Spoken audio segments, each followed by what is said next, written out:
Welcome to Haripriya's media. Janasena అధినేత పవన్ కీలక నిర్ణయం తీసుకున్నారు. ఎన్నికలు సమీపిస్తుండటంతో రాజకీయాలపై ఫుల్ ఫోకస్ పెట్టారు. వైసీపీకి ఏ అవకాశం ఇవ్వకూడదని భావిస్తున్నారు. ఇప్పటికే వైసీపీ రాష్ట్ర వ్యాప్తంగా పెద్ద ఎత్తున పార్టీ అభ్యర్థులను మార్చుతుంది. దీంతో పవన్ అలర్ట్ అయ్యారు. తెలుగుదేశం పార్టీతో పొత్తు ప్రకటనకు సంబంధించి కార్యకలాపాలను ప్రారంభించారు. మంగళగిరి నియోజకవర్గాన్ని టార్గెట్ చేస్తూ వైసీపీ చేస్తున్న రాజకీయాన్ని తిప్పికొట్టాలని భావిస్తున్నారు. పవన్ పై తరచూ వైసీపీ ఒక ఆరోపణ చేస్తుంది.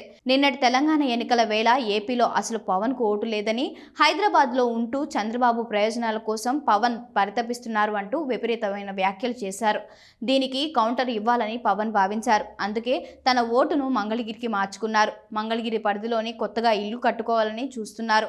ఇప్పటికే జగన్ తాడేపల్లిలో, చంద్రబాబు ఉండవల్లిలో నివాసం ఉంటున్న సంగతి అందరికీ తెలిసిందే. దీంతో మరోసారి వైసీపీ నుంచి విమర్శలు రాకుండా పవన్ జాగ్రత్తలు తీసుకుంటున్నారు. ఓటుతో పాటు నివాసాన్ని సైతం మంగళగిరిలో ఏర్పాటు చేసుకుని ఆరోపణలకు చెక్కు పెట్టాలని చూస్తున్నారు.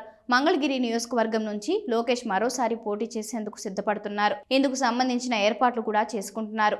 అదే సమయంలో వైసీపీ సిట్టింగ్ ఎమ్మెల్యే ఆళ్ల రామకృష్ణారెడ్డికి హైకమాండ్ చెక్ చెప్పింది. టికెట్ ఇవ్వబోమని తేల్చడంతో ఆళ్ల పార్టీతో పాటు ఎమ్మెల్యే పదవికి రాజీనామా చేశారు.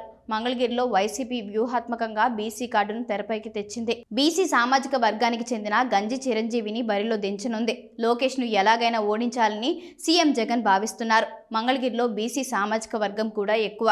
మిత్రధర్మంగా పవన్ లోకేష్ ను గెలిపించేందుకు తన వంతు ప్రయత్నంగా ఓటు మార్చుకున్నారు అన్న ప్రచారం కూడా జరుగుతుంది.